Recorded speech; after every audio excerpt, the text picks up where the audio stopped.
Tie, kurie klauso video dabar, galite jaustis ypatingi, todėl kad šiandien aš jums pristatau savo numylėtinę Pink.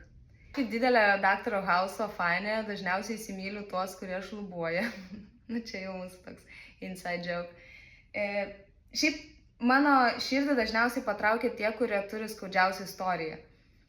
Ir Pink istorija, ko gero, apskritai viena skaudžiausių, kokias mes esam turėję savo prieglaudų. Pirmasis Pink savininkas labai stipriai žalojo ją fiziškai. Jai buvo sulaužta kaukolė, buvo sutrenktas žandikaulis taip, kad kai kurie dantis buvo netgi sulūžę perpus, nulūžę nuo šaknų,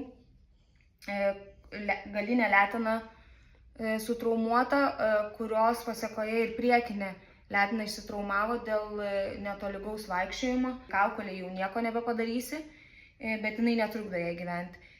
Jai buvo sutvarkyti dantis ir jinai važiavo į Kauną tvarkytis galinės letenos. Ir ten, kai padarė rentgeną visų letenų, pamatė, kad dar ir priekinę reikia operuoti. Iš pradžių galvom, kad jinai turės tik tai 3 operacijas, galiausiai jinai turėjo 4, jinai ištvėrė jas labai puikiai.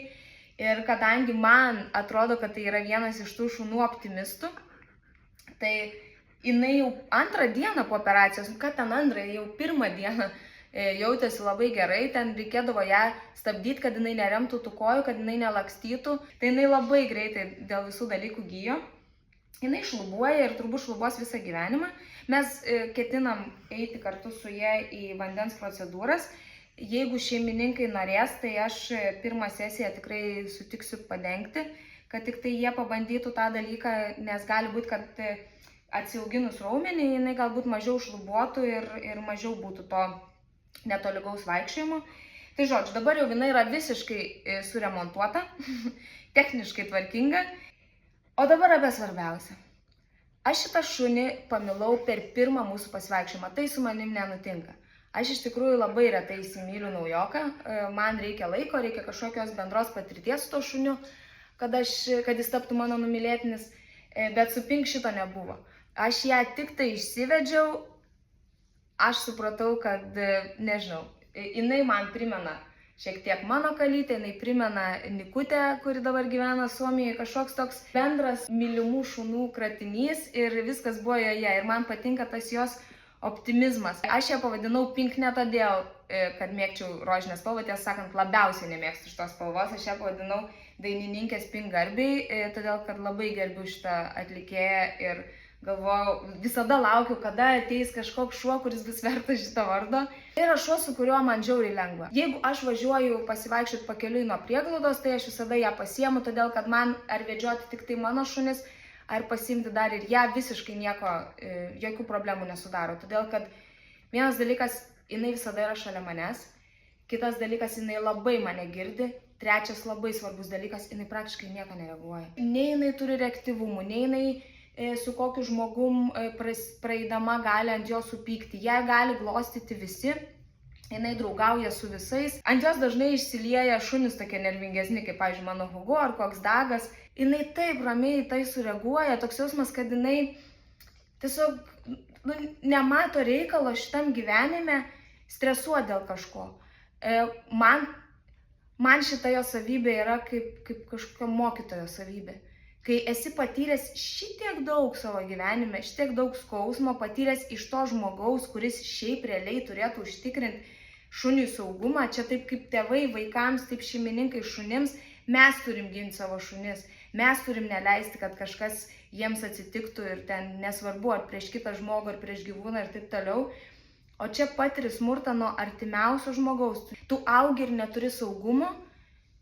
Ir paskui išlikti va tokiam optimistiškam, man tai čia yra, nežinau, žaviausia savybė, kokią turi šitą šuo. Jinai yra labai tvarkinga šuo namie. Jos nereikia mokyti tualeto reikalų, jinai visada išlaukia labai tvarkinga, jinai labai puikiai žino savo vietą. Aš šiaip nemėgstu, kad šunys liptų ant baltų, jinai net nebando, bet jeigu yra kažkokie dalykai, kur aš nenoriu, kad jinai būtų, tai jinai puikiai supranta, kai aš jos paprašau. Jinai labai nori būti arti žmogaus. Šiaip pasivaikščiojimų metu tai yra šuo, kuris būna arčiausiai manęs. Žinau, kad yra žmonių, jeigu tarkime ją žygė ar kažkur su jie svetimų, kad jinai mėgsta prigulinėti. vaikšto ir mėgsta pailsėti. Su manim to nebūna, jinai pagauna labai mano ritmą. Aš kartais specialiai sustoju ir paprašau jos, Pinki, truputį pagulėk. Jinai ilgai neišguli, jinai nori bėgti, aš nežiauriai suprantu. Man kartais atrodo, kad jinai turi kažkokį tokį viduje varikliuką, kuris ją veda į priekį. Jinai tiesiog labai nori kažką veikti, jai labai reikia kažką veikti. Mes, pavyzdžiui, einam su jai į kavinę, pasakiška šuo, tik tai tiek, kad jinai neguli. Jinai paguli, jinai vėl atsistoja, ją kažkas domina, jinai labai smalsi. Šiaip visokios naujos vietos, keltai, mašinos, tos pačios kavinės, miestas, taip toliau, nekelia jai didelio streso. Į keltą lipti, man atrodo, jinai šiek tiek bijojo pradžioj, nes tai turbūt buvo jai kažkoks naujas dalykas, bet jinai labai greitai tą supranta ir jinai labai greitai pripranta prie visokių reikalų. Vienintelis dalykas, kas ją tikrai labai stipriai baugina, tai yra griaustinis ir visokie ferverkai. Jinai eina iš proto, tai pavyzdžiui, kai jinai būna prieglaudoj ir pradeda griaudėt, jinai bėga į pledų sandėliuką, į pačią giliausią vietą ir slepiasi tenai. Jinai visi ieško žmogaus, pavyzdžiui, kaip prieglaudoj, tai jinai, kad ir slepiasi tą sandėliuką, jinai atbėga vos nepasikviest, kad kas nors iš jūsų ateikit, pabūkit su manim. Man turbūt sunku yra vertinti, nes tai yra, kaip jau minėjau, mano mylimiausias šuo. Man ji yra tobula. Tai yra turbūt ta šuo, kur, žinot, būna žmonės išvardina, kad mes turim kitų šunų, turim ten katinų, vaikų ir taip toliau, ką galit pasiūlyti. Mes ją praktiškai galim siūlyti bet kokiais atvejais. Todėl, kad tai yra nuostabus šuo, tai yra iki tiek neprobleminis šuo, kad kažkam labai pasiseks. Aišku, jinai yra mano numylėtinė ir aš gal truputį neobjektyvi, bet jinai mano numylėtinė tapo nebe reikalo. Jinai tapo dėl to, kad yra tokia, kokia yra. Ir aš labai tikiuosi, kad kažkoks žmogus pamatys ją mano akimis ir suteiks jai namus. Nes šitiek daug iškentusių savo gyvenime, jinai pagaliau turi patirti, ką reiškia tas laimingas šuniškas gyvenimas.